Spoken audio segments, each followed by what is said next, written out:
The station of the stars. RTI. Welcome to Postcard from Poprad on this glorious day, as it is, a glorious day. Everybody's marvellous. Oh, yeah, I can see the screen working. Well, I don't know, actually. You know, those idiots at Facebook are at it again? They are numpties. Class 1 idiots. Hello, Facebook, the RTI song 24/7 Go belongs to us. It does not copyright anybody else, so go away and play with your whatever you do. Oh, they are so stupid. They are so stupid. Anyway, this is Postcard from Poprad. I'm Eric Wiltshire, the base of the glorious Tattery Mountains. Afternoon, Steve, and a quick couple of hellos to Raj Singh and Safari. Safari's always there, bless her. Bless her little heart. Denise is there, as is... I can't. There's so many people. My word. It's too much for me to cope. Oh, somebody's giggling in the background. That'll be me. Well, was that you? Yeah, that was me. Oh, gosh. Hello, Dave. Hello. How are you? I'm all right. How's the voice going? Well, everything was fine until this morning when I chucked a glass of water over myself about 2 minutes ago. What? So a bit soggy. How did you chuck? What? How did you manage to chuck a glass of water over yourself? Well, it's been a bit chaotic here. I had Mr. Sky here earlier and doing a new install for me, and so I've got cables everywhere, and I just put my glass of water down in a different place to normal and then turned around and, yeah, it's not gone well. Right. It'll be fine. I worry about you sometimes. I really do. I worry a lot. Hello to Rach. Hello. Oh, she's got a voiceover voice on. I've got my voice. I'm really, really tired. I've had a very enormous week. Oh, hang on. But it's all right. I'm alive. And I did my homework as instructed, but last week too. Yeah, Steve says to Dave, I thought that was what TV presenters did before they went on air. Yes, it's true. There is a very famous one of a BBC news person throwing a coffee over himself just before he goes to air. Yeah, yeah. I thought I'd emulate that today. Ah, right. And good day, Henry. Good day. Good day. Good Hello day from Sydney. Good day, Bruce. How you doing? Oh, sorry, no, you're Henry. Oh, yes, I'm not Bruce. Although my girlfriend's brother is called Bruce, go figure. Australian. I've just travelled from a suburb in the north shore of Sydney to Bondi, back to Bondi in the last 10 minutes. I arrived to make it for this show. And it was 25 Ks, and it just reminds me how big this city is, how widespread it is, how spread out it is. Yeah. And that was fun. I have to say, it's like on the odd occasion I go to the UK, you go to somewhere like London, you go, my God, it's huge. Whereas I can travel across Poprad, our town, in probably from one end to the other.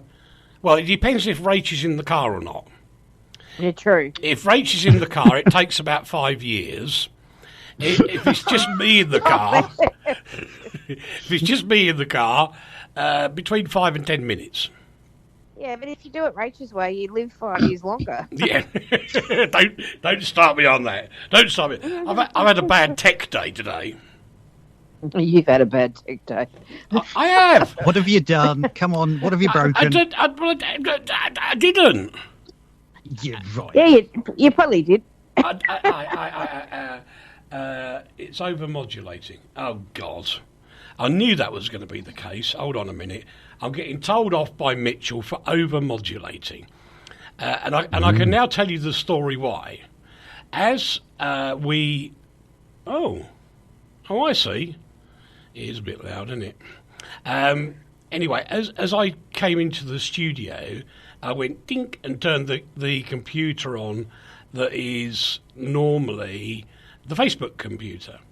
However, I turned it on, the little light came on, and nothing else. It's scary. It did nothing. Now, bearing in mind, and this is a note to myself, this was about 45 minutes ago. Yes, loads of time. Well, I had to go to the storeroom, get another server, bring it into here, plug it all in, and make it work. Is that the sound of a violin I can hear playing? Yes. Oh, Dave, so brutal. But so deserved, don't you think? Hi all from Lee Howard. Hello, Lee. It's Lee Howard, our friendly Saturday presenter. I was going to say, that's a great radio name. It's the best radio name. Lee has been... I'm going to have to get him on the show one week because he's been in the music industry for longer than me. Good grief. That's a long time. Because you were in the, you were in the music industry with Beethoven, weren't you? Thank you. Do we play the Flintstones theme at this point? Yes, probably. No. Dave, stick with the fiddle, okay? Oh, okay, sorry. Ew.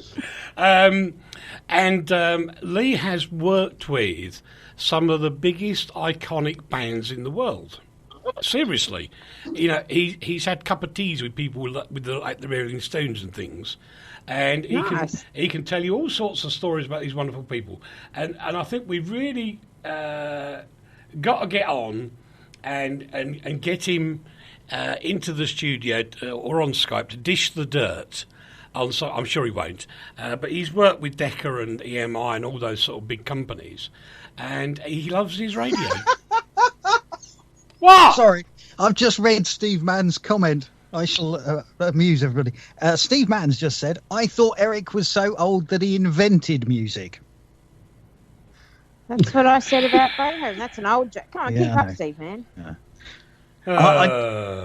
While we're talking about Lee, I also noticed that he made the comment that great show as always, but he said that within 2 minutes of the show starting. That's the quality of this show, you see. That's the Clearly quality. A man of impeccable taste. Absolutely, he is a man of impeccable taste. That's hello, me little me mallow brat is in the house as well. That's wow. That's Slovak for little brother. I love that phrase. Oh. Because you see, mallow, it doesn't really make a lot of difference. But when you say, my mallow brat, and it is spelt B-R-A-T, wonderful. I can call my brother a brat. Yes. I'm going to make a note of that. I need to use this for mine. Hold on. What's it again? Mellow brat? Mallow. Yeah. Oh. Mallow brat. Oh, you're going to do this with Peter, aren't you? Yeah. But I thought he was older than you. He is. Doesn't matter. Then you'd have to say he's your big brother, which is Velky. Oh, good Lord. Velky brat. Velky brat. Okay. Thank you, Steve. I've just noticed. I was looking at another screen, don't you know? Dave says, you're... Oh, hang on. Who's this? Sheer Sharma, who is in India, says your audio's nice and clear here. Oh, well, okay, that's okay. Cool. That works. Awesome. That works for me. Thank you, sir. You're wonderful as always. We'll get on with some of the news. We're going to try and change it a little bit this week and cram through loads of stuff. But as the promise remains, even though there has been a massive amount of water falling in New South Wales, which has knocked out 20-plus fires in one day, that still leaves an awful lot on fire. It does. There's still 68 burning. And that's in New South Wales alone. That's not the Victorian fires, although ours have been severely hampered. And it's really good news. It's just because the rain was falling the last few weeks, but not in the right place. Mm-hmm. And now they've had so much rain that there's actually flooding in northern New South Wales and Queensland. There's a cyclone about to hit Western Australia. So, this is Australia, people. This is where we live, and this is what the weather does. Oh, right. But there's much relief for firefighters, a lot. I just want to point out, I don't want to put a dampener on this. Excuse the pun. With the rain. Hang on, is there such a phrase as cheap Irish humour? I don't know, but I think you've just invented it. No, thank you. The thing about this is that, the headline that you sent me, firefighters are over the moon, and of course they are. This is a very good thing, what's happening. Two things. One, the fires will be back. Secondly, flooding is really bad for crops. So we're getting these extremes, particularly in northern New South Wales, as Rach said. At the moment, it's pouring in Sydney, and that's fine.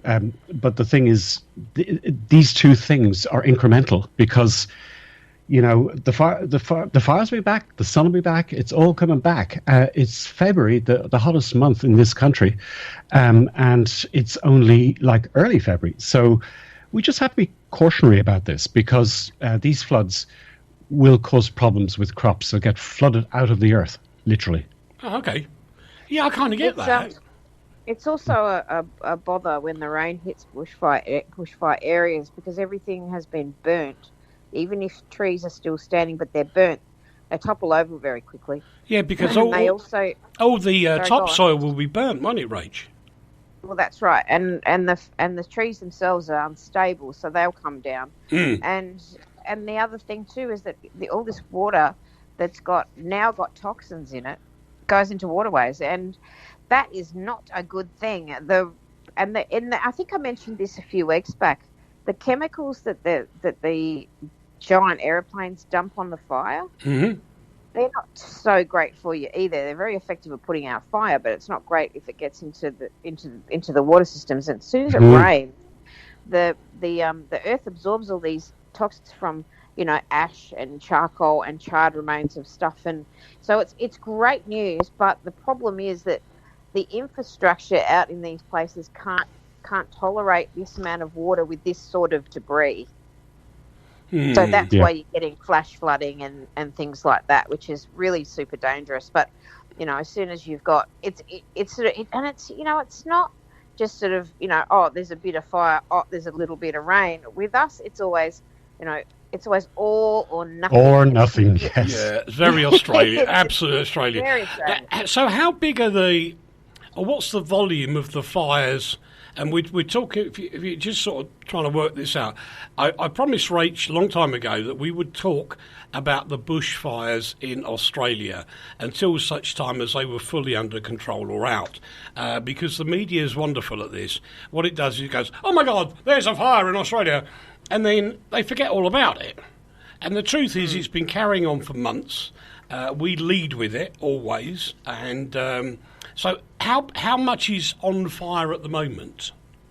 At the moment, there are 62 fires, which 60-something fires in Victoria that are contained, and there are now 42 fires in New South Wales that are contained.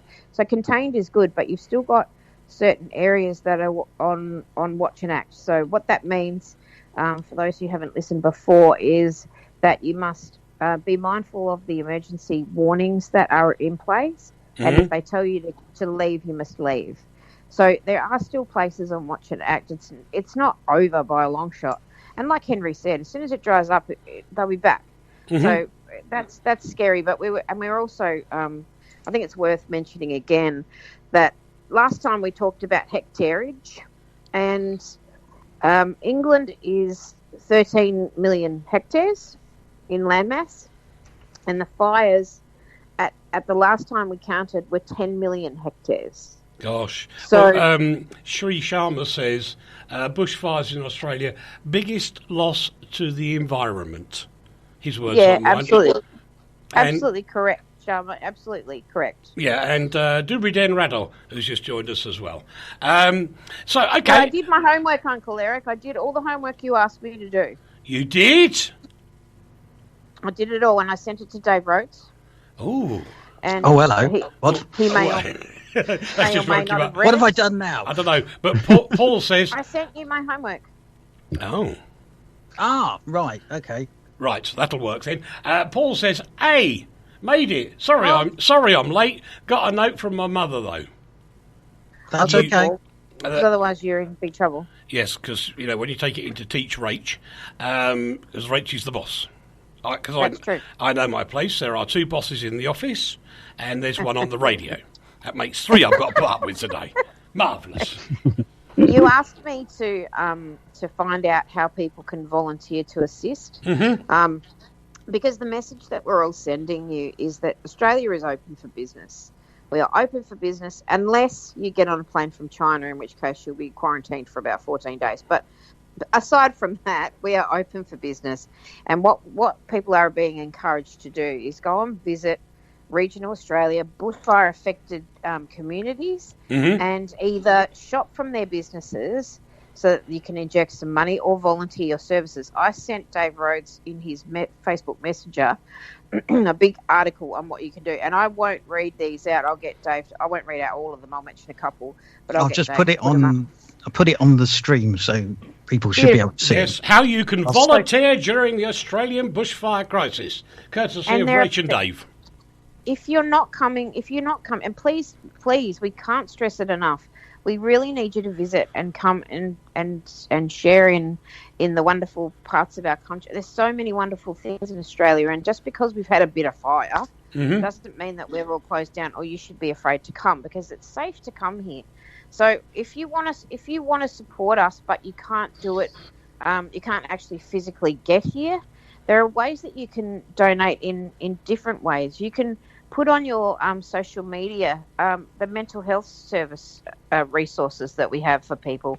You can show maps with what the air quality is doing. There's donation pages and campaigns for people. Well, actually, I just thought of something for those of us that are a long way away, and I'm looking at people at the moment from India one end to America the other. There's a lot of things you can buy online from Australia that will still help. I keep tossing up with the idea of buying one of those hats, and you know what? Today I'm going to do it, but I'm going to buy it from an Australian company. Exactly, and I mean, there's a great thing going on in New York, which is one of my favourite cities, and they're doing it on Instagram. They have an account called Koalas NYC. So what they're doing is putting koalas up on poles and in the middle of Central Park and in all these really cool locations with little cards on them about how you can donate money to koala hospitals, etc. And now it's grown to such a these things explode. I saw a picture of one of the cast of Friends with a koala watching the Super Bowl. I saw a koala at the Super Bowl. That's lovely. It's really fantastic what people are doing across the world. And there's another way that I didn't know, and doing my homework, I discovered that if you want to, and if we have one that will be valid here, you can donate your points from your credit cards. Yeah, you can donate points. That's cool. Which is, I didn't know that. I thought that's very cool. Absolutely. Rach, is that frequent flyer points that you can actually donate? Yeah, all your rewards points off your credit cards, you can donate those. That is very clever. That's a nice idea. We're going to move on because we've got loads of stuff to get on, but we keep fingers crossed. We keep praying for the people that have got a few problems, and hopefully, you never know, February might be a bit colder this month. You never know your luck. I hope so. We really hope so. We'll, like you say, we'll keep our fingers crossed. Yep, absolutely. Good afternoon to Chris Medhurst as well. Hello, Chris. Hello, Chris. Hello, Chris. Oh, my goodness. I know, everybody's here today. And my little brother says, you're not talking about Philip Schofield then? Of course we're going to talk about, we'll do it now. A national treasure. Philip Schofield this morning, after many decades of being married, got two lovely daughters and a really supportive wife, came out and said, I'm gay. And why not? Good for him. Yeah, why not? His truth. Finally finding his truth. Yeah. I mean, it's not uncommon. And what's more, Dave will know this one really well. Hello. Chris says, hello, you lot. Hello, you lot. Marvellous. One of the greats of radio years back, he was married for a long time. And then eventually he came out, and unfortunately AIDS got him in the end. But it was the late, great Kenny Everett. Did exactly the same thing. Same thing. You couldn't come out back when they were young gentlemen. You couldn't come out. It was basically it was illegal. Mm-hmm. So, there was that. But also it was basically career suicide if you came out. It was the end of you. Yeah. Can I just mention this? He's going to. Bohemian Rhapsody, right? You've seen the movie most likely. Kenny Everett, when Freddie Mercury and Queen brought out Bohemian Rhapsody, the song, it was 7 minutes or 5.5 minutes long, and they said, that's not going to work on commercial radio. Kenny Everett just kept playing that song on his breakfast show every single day, and he put that song to number one and turned it into one of the greatest songs on earth. Yeah, that was the days of Kenny and Cash on Capital Radio. Yes, it was Capital Radio. Yeah, it was 194 AM. I remember it well. Yeah, and another late great Dave Cash, who's up in that.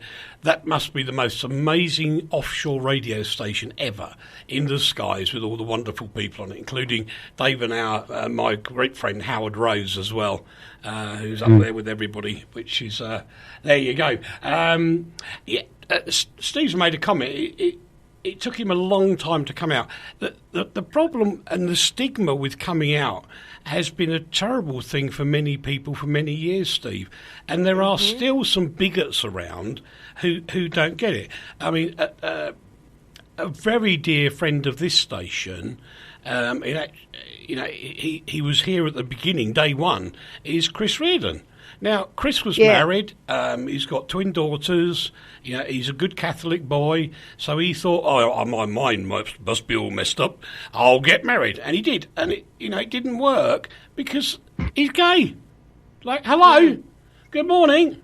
We are what we are, It's interesting. There's a very famous actor and singer and songwriter and dancer, Peter Allen, married Liza Minnelli in America back in the 70s. And he came out as gay as well, and sadly died from AIDS. But it's interesting that he didn't tell anyone for so long. And go figure, he was married to Liza Minnelli. Elton John married a woman in Australia. Paul has commented, Cuddly Ken, had he come out to anyone in the sort of 1960s, he would have been forbidden to do anything in public ever again. Look at what happened to Alan Turing, for goodness sakes. Well, that's true. That was the biggest travesty ever. And it's just nice. I think it's terrific when people can finally speak their truth and be at rest about it. Yeah, absolutely. And yes, I remember Capital changing frequencies up to the other end of the band. Paul, terrible mistake. I couldn't get them so well where I lived. But there you go. We wish Philip all the very best. Very, very best. He is. I think you've done some work with him, haven't you, Dave? No, I haven't actually worked with Philip, but I am a big fan of his. I remember when he was in the broom cupboard on CBBC with our lovely friend Debbie. Yes, with our friend. Now, she's worked with him. Debbie has, yeah. That's Debbie Flint, the lady who's on QVC Daytime every week, and also many of the voices on RTI as well. That's our Debbie. Wonderful lady to work with. But yes, I've only bumped into Philip a couple of times. Total gentleman, all the while. Always just polite, courteous. None of this arrogance about him. He is just normal. And those people are few and far between. Hi to Rashid Naz, who's just joined us. Hi, Rashid. Hi, Rashid. It wasn't illegal, Steve, but it was frowned upon in the 1960s. There were law changes, and I can't tell you the exact date, but you go back to the 50s, and it's unbelievably horrible what happened to people. But there was a political correctness about being gay in the 60s. You could be gay if you were in a band, but if you were somebody who was a well-known person on the radio or television, you were straight or you didn't work. It was as simple as that. My grandfather was a scriptwriter for the Gaiety Theatre and the Olympia Theatre in Dublin back in the 40s and 50s. And when I was a very small baby, he would bring all these guys home, all the actors, and they would all drink Guinness, right? And of course, they'd be up all night. And a lot of them were gay, and it was kind of okay in that industry. You know what I mean? Yeah. theatre darling, yes. It's a theatre darling. But I remember being at a studio once, and I won't say who the studio manager at the time was. But we came out of the on-air bit of the studio. Studio manager says to the main presenter, "Are you coming out?" And he said, "Oh, very droll, very droll." Ha ha ha. Now, will Rach and Henry please not laugh too much? Okay. A little bit. And I promise not to laugh too much as well. Because there is a weather warning in the UK with blizzard conditions set to hit parts of Britain with 4 inches of snow forecast. That'll be it then. We're not going to laugh at you because on the one hand we've got fires in part of the country, we've got floods in the other. We could have a blizzard quite easily tomorrow. Yeah, but the whole country will come to a standstill. We only need because there's five flakes of snow. I was going to say we only need 4 flakes of snow, and that'll be it. Yeah, everything will stop. Right, everybody, say hello to Keith Lewis. Hello, Keith. Keith Lewis is here. Hey, hurrah! how you doing, Keith Lewis? He says afternoon all. God, it's like a pirates' convention, isn't it? Yeah. Arr, arr, arr, arr, arr, arr. Afternoon. The high seas. Yes, the high seas. In fact, the last time there was a blizzard condition, I ended up on BBC Radio 2 talking about it. Good grief, really? Yes, and I forgot. Why? It was on in the mornings, sort of. Ken Bruce? Ken Bruce. I had a phone call from Ken Bruce's producer, who laughed and knew who I was from somebody else, and said, "Will you come on the phone and talk to Ken? Or have you got another way?" I said, "I've got Skype." He said, "That'll do." And there was Ken and I talking for about 15 minutes, and my parting punchline was, "If you can manage to get through the ridiculous traffic to Stansted Airport, get onto the plane, don't worry, as long as it takes off, you can land here, the runways are clear." And we'd got about a metre or so of snow at the time. Well, it doesn't snow in Poprad, so it's got to snow It's somewhere. snowing now! Yeah, It's right. It is! Snow there. It doesn't Only snow there. you It's in say there. it It snows. didn't snow. Do you know what? One of these, I'm going to... No, I can't, because I'd have to open the blinds, move the soundproofing, turn the webcam round, then I could show you outdoors. It's all snow. You couldn't show me. You can't show me that because I don't look at that. I'm only on my phone when I'm talking to you. I can only operate one piece of technology at a time. I'm very, Yeah, very me basic. too. Hi to Alma as well, who's just come on the scene. This is a story I love because people, old-fashioned people, Like you. Like me. I'm old-fashioned. That's all right. Me brothers, Henry, are you all right there? You sound as though you're choking. me brothers Straight in his chastising laughter. me. Snow only on mountains in Scotland. Do your homework. I hope it snows in St Neots now, where you live. Anyway, there are so many social media things, and what I don't get is you get these people who are brought up in website worlds, and they go, Twitter will never take off, it's going to die, it'll never survive. And what have we got? Twitter shares soar as a $1 billion quarterly revenue was booked in this particular week, and Twitter is flying. It is Twitter's always flying. flying, and it's heavily used by celebrities. I think that's what's kept it going. Oh, you mean Donald Trump? No, I mean celebrities. But it's not just celebs. It's high-end business people, doctors, accountants, tax advisors. They're all on Twitter, but they're not on Facebook. No, none of them are on Facebook because it's too restricted in what you can do and say.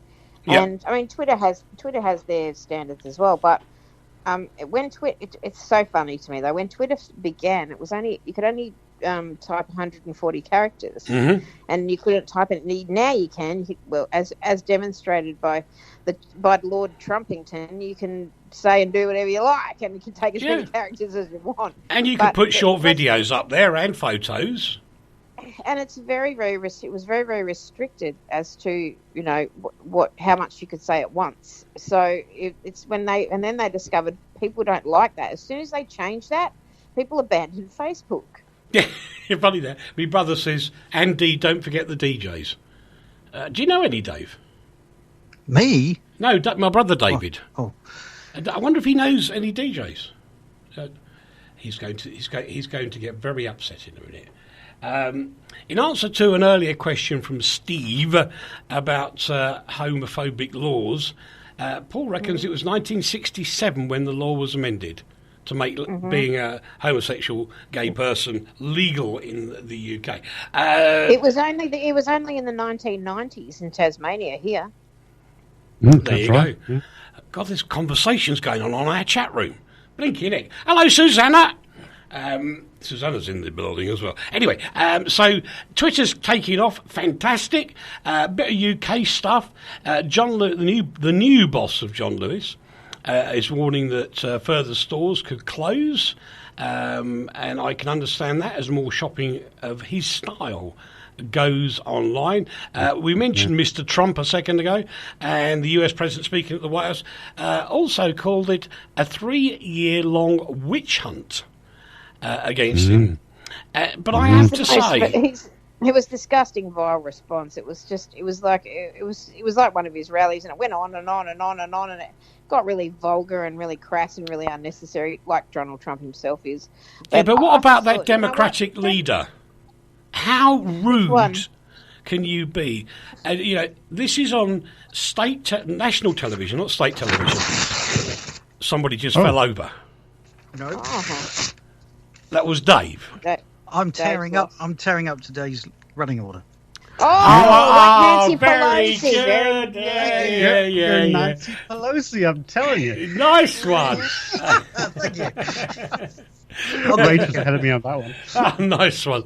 And if he did that. She did that because he wouldn't shake her hand after the address. But she's on national television to millions of people, and what kind of message does that send out to the youth of America? Oh, hello, miss. Hello, miss. No, I don't like this. I don't like this No, freaking questionnaire. Rip. I have to disagree with you.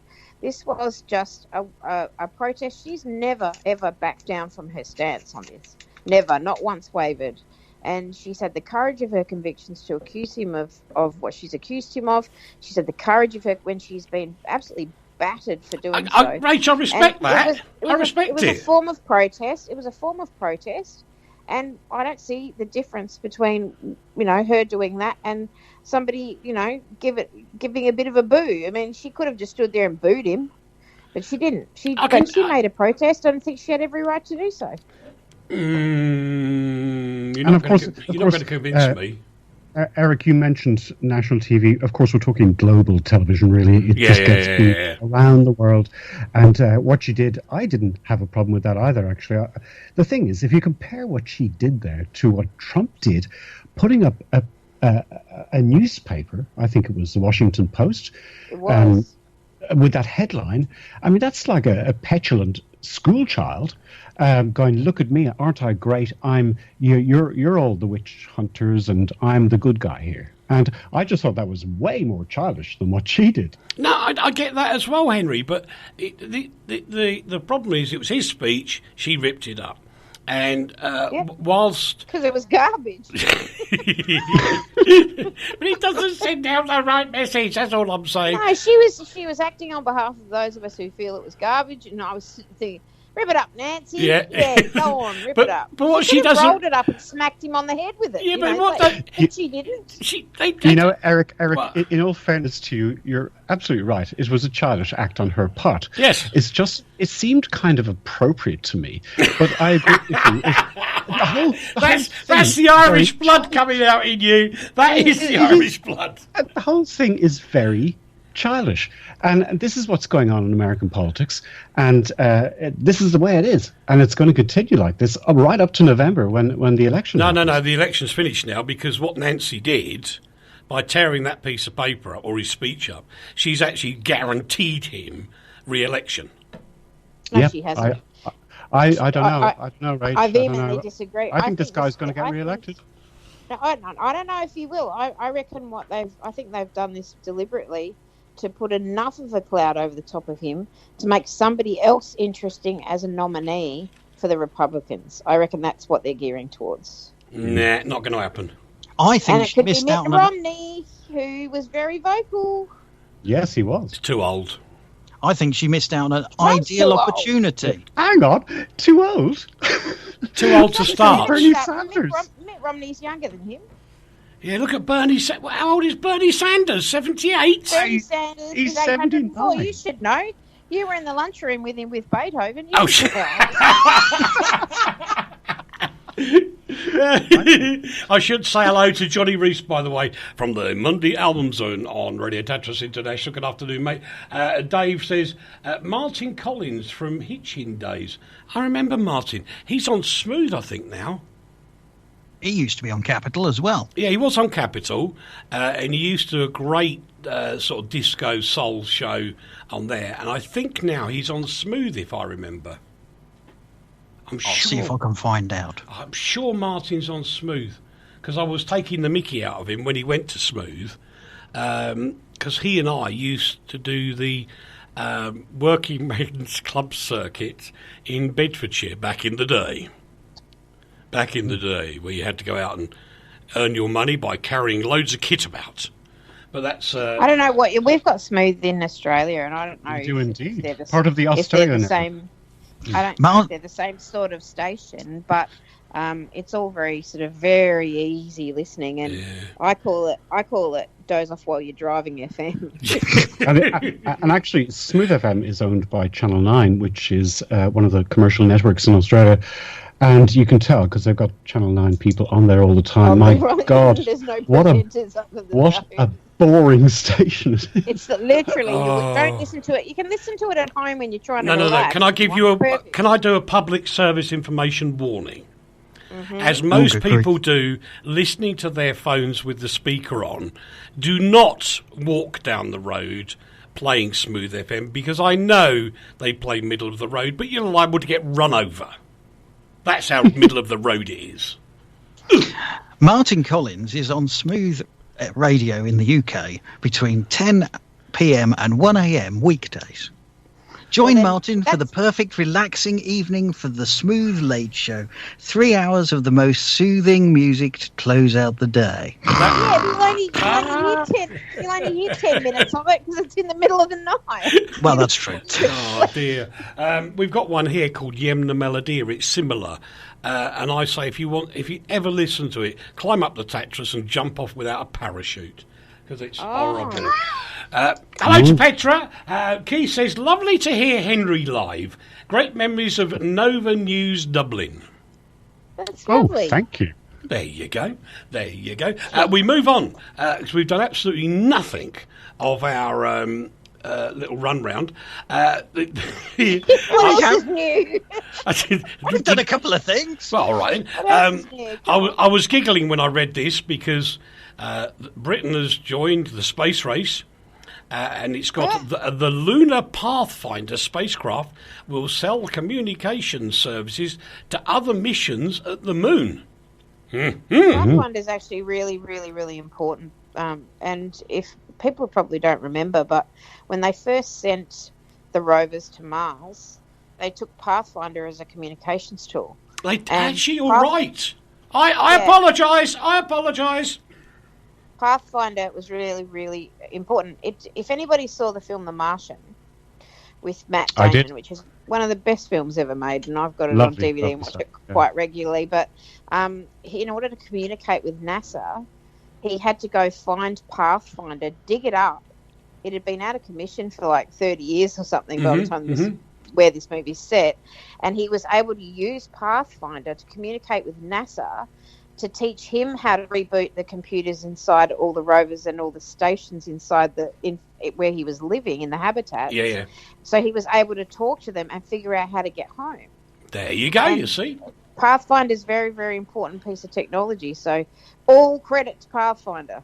Well done. I just wish they could get the mobile phones to work in the UK before they start trying to get them to work on the moon. Well, that's true. Good call. I mean, great call. If you ever go to Lincoln's Inn Fields, which is the hub of broadcasting technology stuff, as you walk into this square, your phone stops. Oh. Same I applies never in had trouble Oxford with Circus. my phone. Funny that, isn't My it? phone always worked. My phone always worked when I was in the UK. Anyway, I've got a great tip for you if you're thinking of going on holiday. There was a great shock in India, in Kerala, as folks woke up, turned on the kitchen taps, and they got alcohol.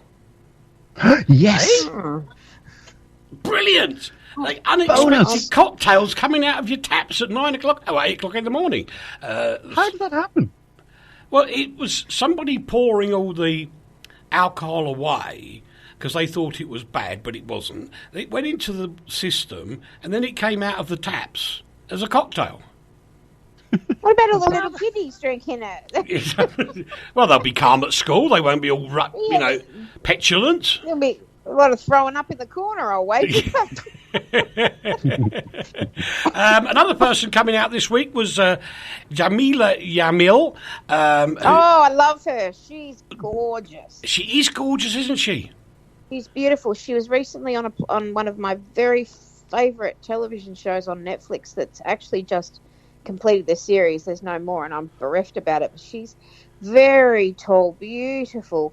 I think her background is Pakistani, but she is absolutely gorgeous, and she's all over Twitter and Instagram. And her message has always been, because she suffered cancer, she was sexually assaulted, but everything horrible that can happen to you has happened to her. Mm-hmm. And she's always on these social media platforms espousing the Me Too movement, but also encouraging young girls not to Photoshop their photos and to be yourself and to be proud of who you are. A very wonderful woman, and I'm stoked she's come out as gay. I'm like, I'm possibly do next. Rach, I love the fact that she came out as queer. Oh, yeah, that's true. Which is actually correct. Unbelievably good. Big round of sandwiches to her, because that was just she's brilliant. Gorgeous. Yeah, she's really everybody, is. Every young girl in the world should use her as a role model. Absolutely. And believe it or not, Boris Johnson has done something good. He's not gay. I thought you were going to say he'd come out. I was going to say, what? Not another one. Famously, if you remember, people said he was running away from the media when he went into a milk fridge during the election canvassing time, and everybody made a big play of it. It's made such a thing that the milk rounds up where he went into this milk fridge have actually increased more than they ever have done for years. So well done, Boris Johnson, for getting the milkman back on the street. What a guy. Was he just thirsty? What did he run in there for? Was he just thirsty? No, there was people. He's hiding. There was somebody from the TV channel, or ITV News, and the BBC there. And they were trying to shove a microphone up his nose, and he hightailed it into this milk fridge, and everybody said he was chicken. Well, actually, it was milk as well as the chicken in there. And yes. Yeah. And he's not a vegan. No, thank God for that. But I thought he looked a bit pale. He didn't have a creamy complexion. Dave, what? Yeah. Dave, honestly, I got to tell you, that was utterly ridiculous. Oh, dear. God. Oh, dear. Oh, bye. Rach, can you just bottle those jokes? I'm telling you, I'm better when I'm tired. I'm really good at this when I'm tired. But anyway, the upshot of Boris going into the milk fridge is that there's more milk being purchased from the milkman, which I think is a wonderful thing. Absolutely wonderful. Thank you, Australia. Okay, you're welcome. Yeah. What did we do? Yeah, you are. Yeah, Australia are doing the post-Brexit trade deal, and the first wave of high-priority deals that we're pursuing. And Australia have said, "Yeah, we're into this, mate. We're into it." Yep. How long, honestly, Uncle Eric? How long have I been saying that to you? For about 3 years. I know. She was right. We've been really, really looking forward. I mean, I think Brexit's a terrible idea personally, but for us, it's great because we can now do absolutely awesome trade deals with you guys, and it's going to be epic. Excuse me. Can we all bereft Steve Mann? Yeah. We got to berate him, really. Go on, what? And his comment is, and now we know why DJs never win awards for their comedy talents. Steve Mann, I would like to say something directly to you. That was very hurtful. And I have to leave and recover, but I won't. Anyway, because I've got a dinner I've got to go for a quick dinner at the Brilliant Presenters Association. Have you really? No. Oh. I might have. This is one for Rach, and I found it really sad because in my brain I can't kind of accept it because he's been there my entire life. Kirk Douglas, famous for Spartacus, the Hollywood legend, made over 90 movies, and at 103 years old, after 7 decades in the film industry, he sadly passed away. He's one of those. He was a stalwart and really part of everyone's. For 100 years, of course he was part of everyone's life. But he's made some of the most brilliant movies ever, and and he's got and their family's really incredibly talented. Michael Douglas himself right now is doing a show called The Kominsky Method, which is the most genius television I've ever watched. And then he's got his grandson Cameron, who had his troubles and has come back from those and written the most beautiful book. And his wife Anne, gorgeous woman. But, honestly, for the last probably 10 years, I've been thinking, surely he's got to go soon. Surely he's got to go soon. Yeah. He's in ill health for a while. And 103 years old, that is amazing. Super impressive. You know what, Rach? He was the last actor in the Hollywood studio system. And that's interesting. He's the last one to survive that. Yeah, he's actually. Message from Keith Lewis. Chris Carey was said, DJs were just failed comedians. Well, thank you, Mr. Carey. Thank you. I'll remember that. Right. Chris Carey's getting a Christmas card off me this year, that's for sure. Hey, Keith Lewis. Let me tell you, when I was working for Chris Carey on Nova, he would fire the entire staff of the station because he lost his wristwatch at one stage. But he was always firing DJs and then taking them back 12 hours later or less. And he never, ever had a problem with the newsreaders, myself and Bernie and all the others in the newsroom. He never, ever did these tirades with us, which is interesting because, we were always scared. Us, like newsreaders in our little newsroom. And he never attacked us. Because we're getting short on time, I've got one thing I want to do, and I'm going to be serious about this one. There is a new petition that's gone up on change.org. Now, the trouble with change.org, people, is it has no clout whatsoever. You might as well throw your money out the door, to be quite honest. But I get why people are doing it. Good luck to you for doing it. But you really should do it on epetition.org, .gov.uk, I think it is, which is where the British Parliament is. But the petition is to ban factory ships from trawling in UK waters. Now, if you don't know, the factory ships, they put dredger nets so low down to the seabed that they actually rip the seabed up. Now, once you rip the seabed up, you've actually destroyed the whole eco-structure of the sea itself, meaning the plankton that's at the bottom that feeds the tiddly fish, that then feed the middle fish, that then feed the fish you want for fish and chips, can't survive. And so these factory ships are bad news. They really are bad news because they just kill everything. So do support them. Look it up on change.org. That there is this petition. There's actually a lot of people signing up to it. Another old radio friend, Don, sent it across to me, and That's your friend of yours, Rach, as well. Oh, yeah. Yeah, Don's a friend of yours, isn't he? Don's a great friend of mine. Yeah, there you go. So anyway, Don sent it across. So it's up there, mate. We've done our best. It's a petition to ban factory ships. Have a look at change.org. And it's called Ban Super Trawlers and Factory Ships. There you go. And maybe start another petition on the one that Eric mentioned. What's that?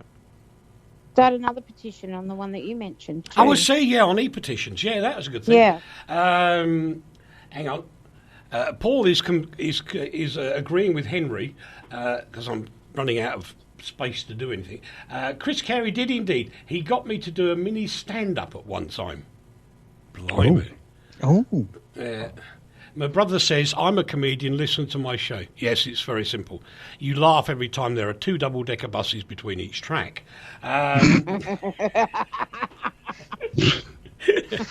Keith adds, that's what Chris told him as well. The Royal Carpet Maker, Axminster's in financial difficulties. They're currently trying to find a buyer before the royal warrant holder goes into administration. Ooh, heck. Somebody's pulled the rug out from underneath them. Oh, no! Oh, My God. Oh. I didn't see that one. I didn't see that one looming. No, not I at all. didn't either. Oh, Eric. Oh. Great strand, this program. You know what? I think we all deserve a stretch in the penitentiary. Yeah, I think you could be right there. Oh, dear. Anyway, also a plane has skidded off an airport in Istanbul. That's the Turkish location. And it's not the first one. This one split into 3. Beforehand, another one didn't make it very well. And another one slid off the end of the runway and went down, I wouldn't say it was a cliff, but it was not quite as high as a cliff. Rather steep bank. A steep bank, that'll do. Went down the steep bank almost into the water. I mean, I know it's a cheap blinking airline, but you don't have to walk that far, for goodness sake. Ryanair has been, and I'm cynical about this one, Ryanair adverts have been banned for making misleading comments about CO2 emissions.